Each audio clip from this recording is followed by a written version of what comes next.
C'est vrai que depuis quelque temps, la presse a beaucoup parlé des difficultés pour les étudiants de percevoir les bourses, les trousseaux, mais je pense qu'à proprement parler, il n'y a pas de gros problème à ce niveau. Il ne s'agit surtout pas de questions de manque de ressources. Il s'agit de questions d'organisation. Le Centre national des œuvres universitaires a pour mission de contribuer à l'amélioration des conditions de vie et d'études des étudiants. Qui dit conditions de vie et d'études, dit conditions académiques et conditions de soutien. Nous, nous assurons le soutien pendant que les universités assurent les tâches académiques. Alors, la production des États, disons des résultats du CNU, dépend beaucoup des résultats des structures académiques. Vous dites que depuis octobre, les étudiants attendent leur bourse. Et il faut déjà commencer par dire que très peu de structures étaient en classe en octobre. À proprement parler, la majorité des structures universitaires ont ouvert leurs classes pratiquement en janvier et d'autres même en février. Est-ce que cela fait qu'ils n'ont pas droit à des bourses pendant cette période? Ils ont droit à des bourses pendant cette période, mais le traitement même des bourses dépend des résultats académiques. Et lorsque nous ne recevons pas les résultats académiques, nous ne pouvons pas traiter les bourses des étudiants. Donc vous nous confirmez que ce n'est pas un problème de ressources, les ressources sont disponibles? Les ressources sont disponibles. Alors, quand est-ce que les étudiants pourront bénéficier en ce moment de leur bourse? Quand est-ce que ces problèmes d'organisation dont vous parlez seront résolus? En principe, très bientôt, très bientôt. En 2012, pour prendre les devants, nous avons au niveau du ministère de l'Enseignement supérieur, sur instruction du ministre de l'Enseignement supérieur et de la Recherche scientifique, le ministère a organisé un atelier sur la rentrée académique. Alors, l'un des résultats fondamentaux de cet atelier était que les structures universitaires devaient nous communiquer les résultats d'évaluation des examens de fin d'année et les inscriptions avant le 31 décembre 2012. Malheureusement, au 31 décembre 2012, compte tenu de la grève des enseignants, très peu de structures universitaires avaient pu boucler leurs examens.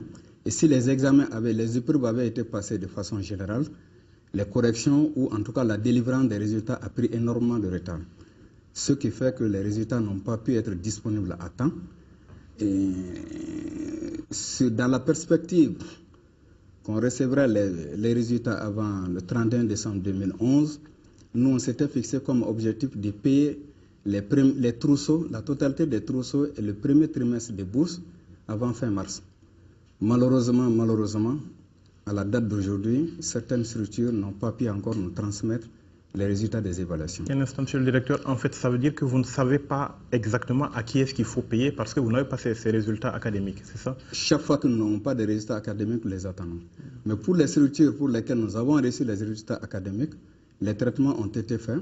Certains étudiants ont déjà perçu les trousseaux à l'heure où on vous parle et les bourses pour certaines structures. Et pour pratiquement, nous avons à peu près 19 structures au niveau de l'enseignement supérieur, en termes de facultés et d'instituts, sur les 4 universités et les 5 universités et les grandes écoles. Ça représente quoi en matière de population estudiantine? En matière de population, on estime ça à peu près 100 000 étudiants. Et sur ces structures, nous avons traité, à la date d'aujourd'hui, nous avons traité 11 structures sur 19, en termes de bourses et de trousseaux. Maintenant, vous êtes allé bien fondé pour vous demander est-ce que déjà les trousseaux sont disponibles, les bourses sont disponibles, parce que les étudiants considèrent qu'eux, ils sont payés que lorsqu'ils ont de l'argent dans leur compte bancaire. Absolument. Ou c'est l'agent comptable qui les appelle pour leur payer au guichet. Cette phase prend un peu de temps parce que le temps que le Trésor traite les documents, que la banque aussi traite les documents. Mais je pense qu'avant fin avril, le CNU va entièrement payer le premier trimestre des bourses et la totalité des trousseaux avant fin avril. Donc cet argent, il est théoriquement disponible au Trésor, mais pas encore dans le compte des étudiants. Tout à fait. D'accord. Alors, quand les sous donc seront disponibles, vous l'avez dit, les étudiants devront passer dans un guichet de banque, une mesure donc de bancarisation que vous avez prise depuis quelques années maintenant. Est-ce que vous pouvez commencer par nous expliquer quel était le bien fondé, la pertinence de cette mesure de bancarisation? Pourquoi est-ce qu'il fallait arriver à cela? Vous comprendrez aisément que l'État, dans l'exécution des dépenses publiques, a besoin de s'assurer que, en tout cas, les fonds décaissés vont à la bonne destination et suivant des procédures préétablies. Alors, c'est pour cette fin que, en 2010, le ministère de l'Enseignement supérieur a entrepris la bancarisation des bourses. Pourquoi cette bancarisation? Parce que bien avant cette date-là, les bourses étaient payées pratiquement au guichet par les agents comptables qui, il faut le dire, ont fait de leur mieux, mais qui parlent de traitement manuel, parlent de traitement non fiable. À l'heure de l'informatisation, il a fallu qu'on dépasse toutes ces questions pour aller à un traitement informatique des étudiants et de leurs bourses. On a eu recours à une structure bancaire de la place pour l'opération de bancarisation. Et cette opération a commencé par l'immatriculation des étudiants. Parce qu'avant la bancarisation, chacune des structures avait son mode d'immatriculation. Alors, quand vous avez une population de 100 000 personnes à gérer sans identification fiable, ça veut dire bonjour les dégâts. Nous avons commencé par faire une opération d'immatriculation. Au bout de cette opération, nous avons travaillé avec la banque, la structure bancaire choisie, pour ouvrir un compte pour chacun des étudiants et procéder au versement de leurs droits dans ces comptes-là. À la date d'aujourd'hui, nous avons 80% des droits des étudiants qui sont payés via le système bancaire. Il reste encore 20%. Et ces 20% sont constitués de trousseaux et d'autres petits frais comme la gratuité des voyages, les aides sociales, ainsi de suite. Pourquoi cela n'a pas encore été bancarisé? Cela n'était pas encore bancarisé parce qu'en 2010, quand on a signé la convention de la bancarisation, la convention a porté essentiellement sur les bourses, puisque c'était le gros du lot. Et depuis l'année dernière, nous avons commencé à traiter progressivement les trousseaux à travers la banque. Et l'objectif 2013, c'est de payer 100% des aides financières dues aux étudiants via la banque. Et nous sommes en train de relire la convention avec la structure bancaire pour nous positionner dans ce sens. En fait, la mesure au départ, c'était pour vous faciliter la tâche à vous, pour gérer tous ces flux, ou alors c'était parce que ça comportait des avantages pour les étudiants? En fait, je dirais les deux. Parce que autant c'était pénible de faire les états manuels, autant ce n'était pas du tout fiable de dire à qui on payait exactement quel droit, sans compter le fait qu'à ce moment précis, on avait une idée grossière du nombre d'étudiants, mais on ne pouvait pas parler à proprement parler de maîtrise des effectifs d'étudiants. C'est vrai qu'aujourd'hui, on a quelques difficultés en matière de gouvernance universitaire, c'est vrai, mais nous tendons aujourd'hui de plus en plus vers la maîtrise des effectifs d'étudiants et vers l'identification claire et fiable des étudiants et de leurs droits. Alors, une mesure qui au départ est censée n'avoir que des avantages, comment est-ce qu'on est arrivé finalement à ce que cette mesure soit autant décriée par la population estudiantine? Je ne connais pas de mesures qui ne comportent que des avantages. Vous savez, le changement est toujours incertain. Et quand vous entreprenez un changement, vous devez vous attendre à des difficultés, à des incompréhensions. Et les difficultés que nous avons aujourd'hui ne sont pas insurmontables. À preuve, nous sommes en train de relire la convention pour justement prendre en compte les difficultés que nous avons eues dans la gestion de la première phase. Alors, nous avons eu des difficultés d'appropriation des effectifs et de cette masse globale. Quand on voulait traiter à la fois près de 100 000 étudiants, j'avoue que ce n'est pas facile. Mais aujourd'hui, à la date d'aujourd'hui, nous avons quand même réglé 80% des problèmes. Les 20 autres pourcents constituent les bacheliers de 2012 pour lesquels nous sommes en train de prendre des dispositions pour l'ouverture des comptes. et les bacheliers d'avant 2008.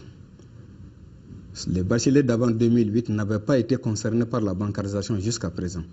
Donc nous avons fait un recensement de cette population et nous sommes en train d'ouvrir des comptes bancaires aussi pour ces bacheliers afin que la totalité des droits financiers des étudiants soit payée via la banque en 2013. Alors l'ouverture des comptes, un aspect de la chose. L'autre aspect de la chose, c'est tous les problèmes que les étudiants ont évoqués pour entrer dans leurs droits. On a parlé de longues files d'attente, on a parlé d'argent non disponible, on a parlé, les étudiants ont reproché beaucoup de choses à ce système de bancarisation. Alors quel est votre regard là-dessus, sur ces difficultés que les étudiants ont rencontrées? Mon regard, il est simple. Nous sommes dans une dynamique progressive, de résolution progressive des problèmes. Ça veut dire que nous devons progresser, mais nous progresserons avec la structure bancaire, mais aussi avec les étudiants. Parlant des étudiants, il faut reconnaître que la plupart des étudiants ont des difficultés à comprendre les services bancaires. Beaucoup d'étudiants ne savent même pas retirer de l'argent dans un guichet automatique. À l'université? Cela va de soi. D'accord. Tous les étudiants de l'université ne sont pas nés à Bamako, malheureusement, ou ont pris contact avec une banque pour la première fois quand ils sont venus à l'université. Donc il va de soi qu'ils aient besoin d'un temps d'apprentissage des services et des procédures bancaires. Mais pour ça aussi, nous avons un service d'appui. Nous allons, dans les jours à venir, commencer à publier un spot d'information et d'éducation pour apprendre aux étudiants à utiliser au mieux les services bancaires. Quand on a commencé la bancarisation, on a distribué aux étudiants des cartes magnétiques, des cartes bancaires magnétiques. Bon, la banque, au cours de l'évolution de ces procédures, s'est rendu compte que les cartes bancaires magnétiques n'étaient pas tellement fiables. Et nous sommes aujourd'hui en train de les remplacer par des cartes à puce, qui sont beaucoup plus fiables et sécurisées. Cette distribution prend plus de temps que prévu. On avait prévu de distribuer l'ensemble des cartes en 20 jours, mais je crois qu'à mi-chemin, en 20 jours, on n'aura même pas fait 20% de distribution. Est-ce que ce n'est pas ainsi que les étudiants ne s'approprient pas toujours ce système? Non, cela ne dépend pas totalement des étudiants. De votre partenaire alors, la banque? De la procédure elle-même. Nous avons demandé à la banque de créer des guichets de distribution au niveau de l'université, pour éviter bien sûr des attroupements massifs d'étudiants dans les structures qui ne relèvent pas de la tutelle de l'enseignement supérieur. Alors, quand vous dites importation de services, ça veut dire importation de toutes les fonctionnalités liées au service. C'est à peu près comme si vous déportez une structure bancaire au niveau de l'université. Ça nécessite des liaisons informatiques qui ne sont pas toujours disponibles, de l'électricité qui n'est pas toujours disponible en ce moment. Donc le temps de corriger tous ces dysfonctionnements, on a pris énormément de retard. Mais nous allons programmer une deuxième série de distribution qui, j'espère, pourra permettre aux étudiants de rentrer en possession des cartes à puce. Mais qu'à cela ne tienne, je dois ajouter que même si un étudiant n'a pas sa carte à puce, il peut continuer à fonctionner avec sa carte magnétique qui est encore fonctionnelle. D'accord. En lançant l'opération, vos services ont parlé de sécurisation des comptes bancaires des étudiants. Est-ce à dire que vous aviez des problèmes par rapport à la sécurité même des comptes? Énormément de problèmes. Oui. Pas à la sécurité des comptes, à la sécurité du système due le plus souvent au comportement même des étudiants. Vous savez que dans la masse de 100 000 étudiants, il y a forcément des gens qui ne se comportent pas comme la majorité. Donc on a eu beaucoup de cas de fraude à la carte magnétique, et ce qui explique que notre partenaire Ecobank a été obligé de rembourser des frais liés à la fraude jusqu'à plus de 30 millions en 2012. Depuis la bancarisation, nous avons identifié près de 21 000 comptes bancaires sur lesquels il y a eu des problèmes. Et 21 000 comptes bancaires dans le portefeuille d'une banque de la place, ce n'est pas moins que rien. Ça veut dire que c'est un phénomène important auquel il faut faire face. La banque au moins a réussi à situer les responsabilités? Le plus souvent, on situe les responsabilités. On a même procédé à des arrestations. mais ce n'est pas aller plus loin. Vous nous avez parlé de relecture en cours de la Convention. Je ne sais pas si ça concerne le fait d'avoir drainé tous les étudiants vers la même structure bancaire. Est-ce qu'elle n'est pas source de problème aussi? Certainement, certainement. Beaucoup le disent, mais je pense que 100 000 étudiants, ce n'est pas vraiment en dehors de capacité de traitement d'une banque, d'une aussi grosse banque comme celle que nous avons choisie. Mais il faut dire que cette structure bancaire a été choisie au terme d'un processus de sélection. On a fait un appel d'offres en bonne et due forme, et c'est à la suite de cet appel d'offres que cette structure a été choisie. Alors, quand vous nous parlez en ce moment de relecture, vous parlez de quoi? Elle va concerner quoi? La relecture va porter sur la prise en charge dans la convention du traitement des droits comme les trousseaux. Parce que la convention ne portait pas sur les trousseaux. Donc, nous allons essentiellement prendre en compte le traitement des trousseaux dans la relecture de la convention. On a souvent parlé de déperdition de ressources, parlant toujours de gestion des bourses. On a parlé de sommes indûment payées. Est-ce que vous en avez connaissance? Est-ce qu'on peut savoir quelle est l'ampleur de la chose si ça existe? Oui, certainement. Ça existe, tout comme ça existe dans beaucoup de services. Quand on s'améliore, il va de soi qu'on s'améliore sur la base du constat de certains problèmes. C'est vrai qu'en 2009, le vérificateur général a détecté un montant important de bourses payées à des étudiants non identifiés. Je ne vous dirai pas combien ça fait, mais même si ça fait des milliards. Même si ça ne faisait pas des milliards, le fait que ça existe déjà doit donner lieu à réflexion. Donc, pour parer à tout ça, nous avons entrepris nous-mêmes d'améliorer nos propres procédures pour que dorénavant, en tout cas, des bourses ne soient pas payées à des étudiants non identifiés ou à des étudiants qui n'en ont pas droit. Et tout ça aussi, c'est une question de comportement. Vous trouverez que des étudiants essaient de s'inscrire doublement ou même triplement. Un étudiant qui est inscrit dans une faculté au niveau de l'enseignement supérieur peut très bien s'inscrire dans un institut de formation, que ce soit l'institut de formation des maîtres, l'institut de formation des sciences de la santé, ou d'autres, qui ne sont pas gérés par l'enseignement supérieur. Et là, il y a le risque de paiement de double, voire de triple bourse à des étudiants. Sans compter que des étudiants maliens qui sont à l'extérieur, qui fréquentent des universités à l'extérieur, se sont fait inscrire dans les universités maliennes avant d'aller à l'extérieur, ce qui fait que sur la base des documents envoyés par les structures universitaires et qui se fondent sur l'inscription, cela va de soi. Nous sommes amenés à payer des bourses à ces étudiants-là. Qu'est-ce que nous allons faire pour mettre fin à ces phénomènes? Donc, c'est des pratiques qui continuent. À un moindre degré, c'est vrai, mais qui continuent certainement. Alors, qu'est-ce que vous allez faire? Ce que nous allons faire pour mettre fin à ces pratiques, c'est que nous sommes en train de préparer un système informatique de gestion qui se fonde sur une base de données alphanumérique et biométrique. Alphanumérique, ça veut dire que ça comporte toutes les données relatives à l'identité de la personne et à l'identité de ses parents. Et biométrique, c'est-à-dire que les données biométriques telles que le portrait et les empreintes digitales. Alors ce système va permettre de dédoublonner déjà le fichier des étudiants. Ça veut dire qu'un étudiant ne pourra pas figurer plus d'une fois dans le fichier de traitement des bourses. Mais les responsabilités en la matière, permettez-moi quand même, ce n'est pas forcément les étudiants, c'est aussi quelque part de complicité au niveau de l'administration. Est-ce que vous les avez situées?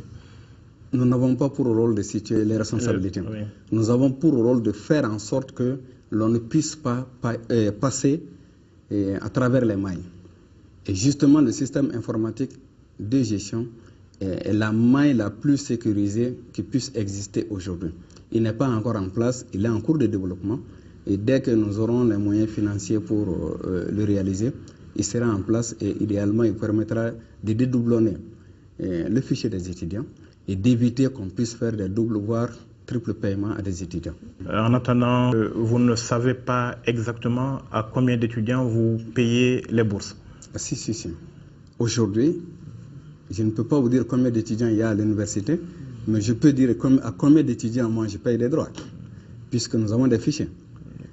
Aujourd'hui, nous sommes à peu près à 89 000 étudiants, en tout cas, qui ont droit à des aides financières, quel que soit le type. Vous avez donc en charge la gestion des bourses, vous avez aussi en charge la gestion de beaucoup d'autres choses comme les résidences universitaires, le transport des étudiants, les restaurants éventuellement. Alors expliquez-nous en quelques mots vos autres missions, c'est quoi?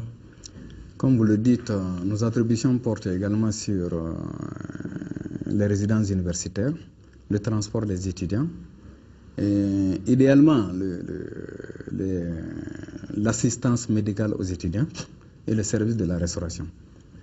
Mais ces deux services ne sont pas totalement ouverts encore. Ils vont ouvrir très prochainement, je l'espère.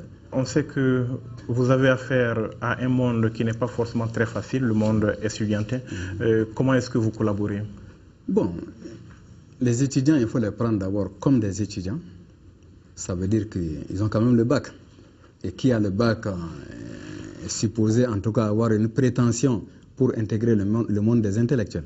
Il faut les prendre comme tels. Il faut les prendre comme des apprenants. Tout apprenant a droit à l'erreur. Seulement, il faut profiter de ses propres erreurs pour évoluer. Mais les étudiants, il faut les prendre aussi comme nos enfants. Ils ne sont pas autres que nos enfants.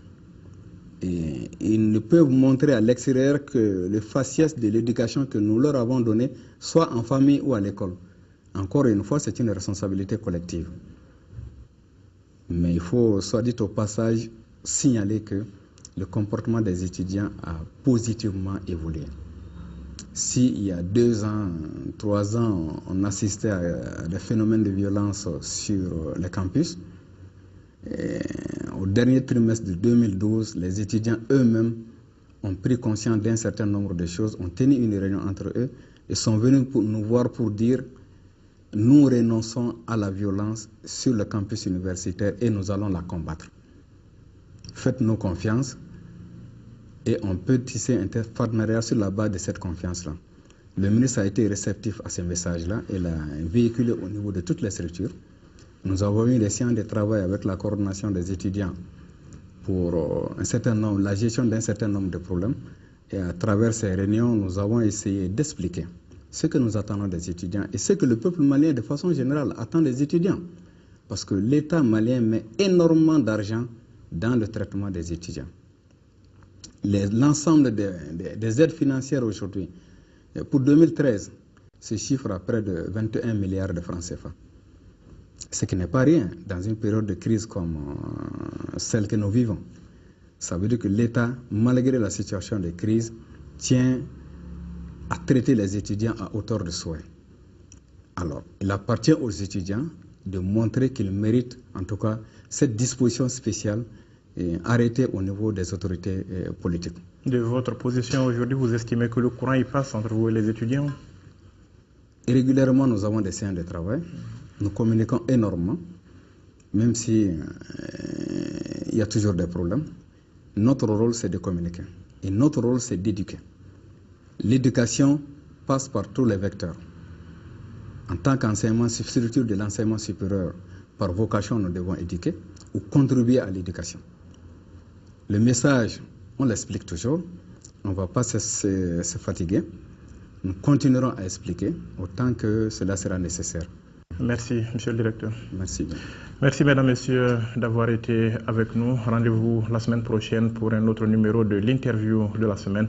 En attendant, nous vous souhaitons de passer de bons moments de télévision en notre compagnie.